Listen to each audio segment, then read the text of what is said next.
adjustment of old partners' capital accounts on the basis of new partners' capital. इसके लिए revaluation account बनाते हैं, इसका गेन या लॉस को कैपिटल अकाउंट में ट्रांसफर करते हैं, कैपिटल अकाउंट को बैलेंस कर देते हैं, टू बैलेंस कैरी डाउन भी लिख लेते हैं, फिर कैपिटल अकाउंट को नीचे 3 लाइन एक्सटेंड कर लेते हैं और जो कैपिटल का क्लोजिंग बैलेंस है उसे क्रेडिट साइड में बाई बैलेंस को अडॉप्ट करके लिख लेते हैं।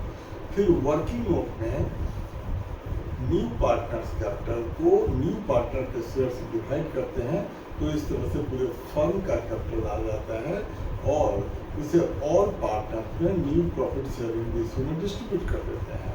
फिर कैपिटल अकाउंट के डेबिट साइड में ये एक लाइन छोड़कर टू बैलेंस कैरी डाउन लिख के ये नया कैपिटल लिख देते हैं और उसकी डबल एंट्री बैलेंस शीट के लायबिलिटी साइड में भी कर देते हैं।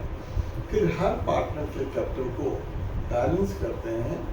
अगर बैलेंस करने के 2 ऑप्शन होते हैं, या तो कैश के थ्रू या करेंट अकाउंट के थ्रू। अगर कैश डेबिट साइड में कैश आता है तो कैश अकाउंट के क्रेडिट साइड में उस पार्टनर के कैपिटल अकाउंट को लिखेंगे। अगर किसी पार्टनर के कैपिटल के क्रेडिट साइड में कैश आता है तो कैश के क्रेडिट साइड में उस पार्टनर का कैपिटल अकाउंट लिखेंगे और फिर कैश को बैलेंस करके बैलेंस शीट में लिखेंगे। अदरवाइज दूसरा ऑप्शन होता है करंट अकाउंट के थ्रू।